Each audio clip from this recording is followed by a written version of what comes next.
It's a fight of our survival as a people, taking into consideration the dangers that are ahead of us if we fail to act. And Honorable Minister indicated that it's a multifaceted challenge, and therefore we need a multifaceted approach if we want to surmount that challenge. And we realize he mentioned several ministries, including Ministry of Local Government, Chieftaincy and Religious Affairs.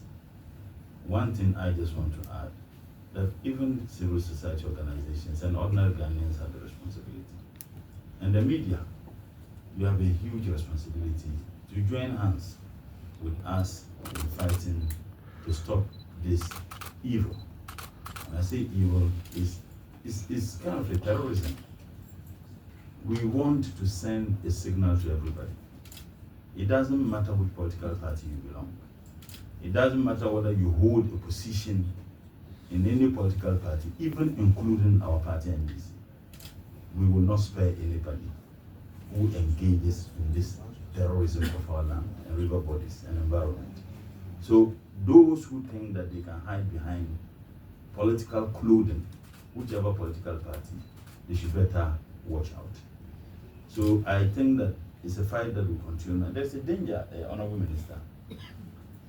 Could you imagine if the hard metals they use seep into some of our commodities we export? May God forbid, for example, cocoa. And could you imagine if cocoa is blacklisted because of the activities of these illegal mining activities? And I guess this economy certainly will go on its knees. So it's a fight that everybody needs to support. We are not targeting any particular entity.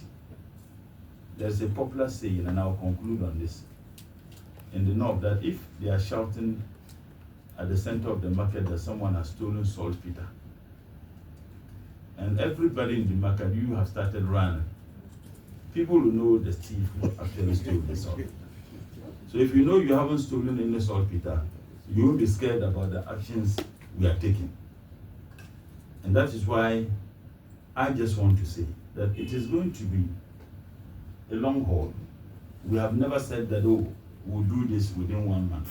But I think that there are signs that there's some huge progress that has been made. Now, if we had 9 forest areas that were completely overtaken by armed, wielding men, some of whom not Ghanaians, and the security agencies in collaboration with the ministries have been able to at least liberate. I call it liberate because we liberated our forest areas, those 7 areas, from this group of terror. And the other 2, our focus is not just to liberate the 2, but to ensure that we don't have a repetition, to ensure that we don't have them taking over those forests again. And the only way we can do that is to work in collaboration with all the various stakeholders. And one for me, what is significant is the community involvement of the communities in some of these licenses that are given. You have instances where communities will tell you that they don't even know those who are coming to community mining. Traditional leaders in those areas don't even know. But in a country where they come and they show we have a license, we have a permit, we can engage in that, the people would have nothing to do. So we think that involving the communities and what we are doing, apart from what we have done, which the Honorable Minister has indicated, we're also broadening and expanding the stakeholder engagement. But that is the only way.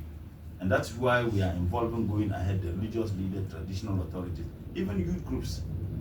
Now, another very important point, and this will be the last point, sensitization, and also alternative livelihood. As we do this, we are also working to see the opportunities we can create in those areas, so that those who are using the justification of not having jobs to engage in some of these acts, once we provide the alternative livelihood for them, they won't have any justification whatsoever to do that. So I want to thank everybody and thank my senior brother, the Honorable Minister, for the zeal and the determination. I thought he was old, he won't have the energy, but he seems to have more energy than me. And we actually need the cooperation of the media. For me, I think it's very important. Whatever we do, you serve as people who mirror what we do to the generality of the people of this country. So we urge you, if you hear any story, please seek the information from us. Sometimes you hear stories and then you do your own checks and they are not true. Those we are fighting are very powerful. Those we are dealing with are very resourceful. Those we are dealing with can do anything to continue causing the havoc to our environment. So we need the support and the cooperation of everybody, including the media. Thank you so much.